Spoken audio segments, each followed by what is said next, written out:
bonus. Aujourd'hui, on est sur Super Mime, qui est en gros un logiciel qui s'aide de l'intelligence artificielle pour créer, premièrement, trouver des templates de mèmes et ensuite les remplir et faire un truc pas trop dégueulasse, quoi.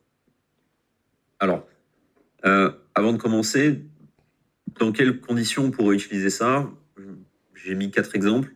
Le premier, c'est pour des pubs, Facebook, Insta. Les ricains faisaient pas mal ça à une époque, quand j'espionnais encore des pubs pour des produits en drop. Chez les ricains, ce qu'ils faisaient, c'est que tu voyais la première fois la vidéo du produit, et en fait, ils retargetaient par rapport au pourcentage de vue de la vidéo. Donc, de mémoire, dans les réglages Facebook, c'est du 25, 50, 75 et 95%.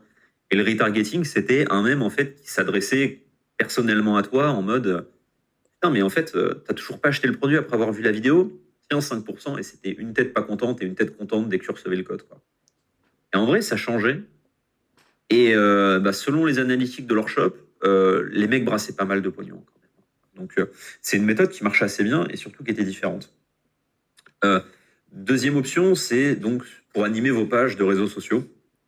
Là, l'exemple, ça va plutôt être...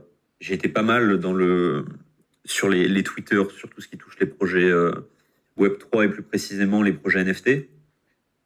Il y a des gars, des community managers, qui étaient payés pour s'occuper d'un Twitter, et c'est tout. Ils s'occupaient même pas du Discord, c'était les mods qui faisaient le taf sur le Discord. Les mecs étaient payés, et c'était des Malaisiens, des Philippins, etc. 2-3 000 balles par mois. Ils mettaient 2 messages sur le Discord par jour. Le premier, c'était un GM, et le deuxième, c'était un mème. Et ça faisait des réactions, et les gens étaient contents, et eux, ils prenaient 2-3 000 balles par mois, quoi, en tant que community manager, avec des putains de mèmes. Voilà.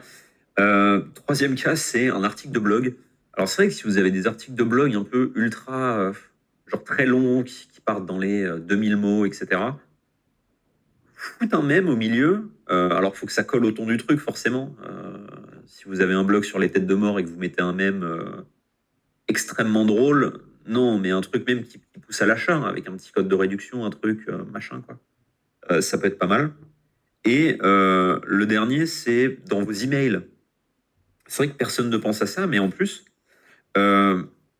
aujourd'hui, j'ai reçu un email d'une newsletter, on va dire, finance, qui coûte 99 balles par mois, mine de rien, et qui nous fait daily un débrief sur l'état du dollar, l'état du QQQ et du SP500, et l'état des bitcoins. En gros, un peu l'état du marché global.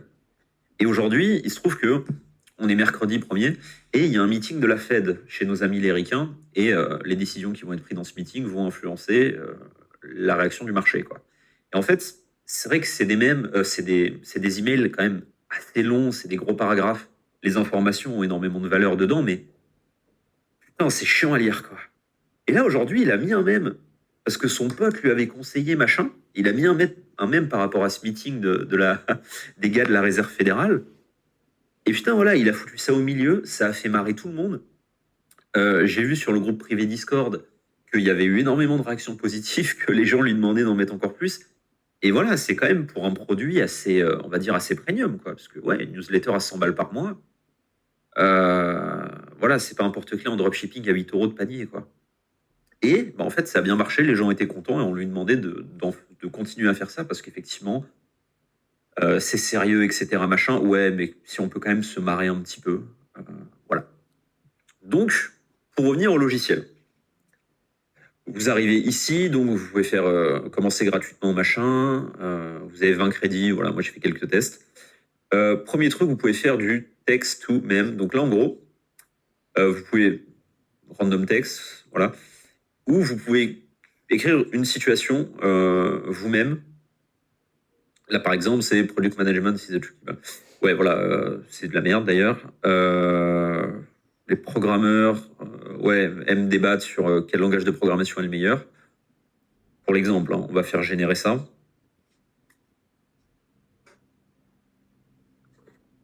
Voilà, quand tu es en train d'essayer d'apprendre un nouveau langage de programmation, d'ailleurs, ouais, ça, pareil, parfois ça déconne comme ça coupe pas au bon moment. Là, par exemple, le programming language, ça devrait être ici.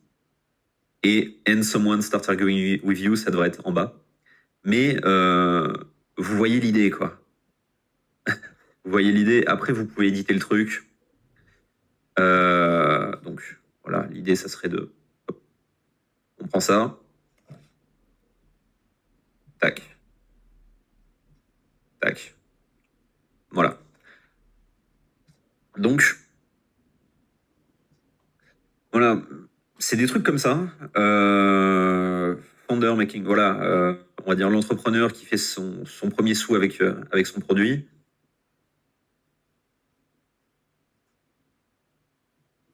Ouais, voilà. Alors lui, par exemple, ça colle pas du tout au truc, c'est nul. Et pareil, parfois quand c'est des trucs, des designs divisés avec le texte uniquement axé sur le côté gauche, vous le prenez, voilà, vous modifiez ça directement. Mais là, en l'occurrence, c'est nul. Mais voilà, là, ça colle un peu plus, quoi.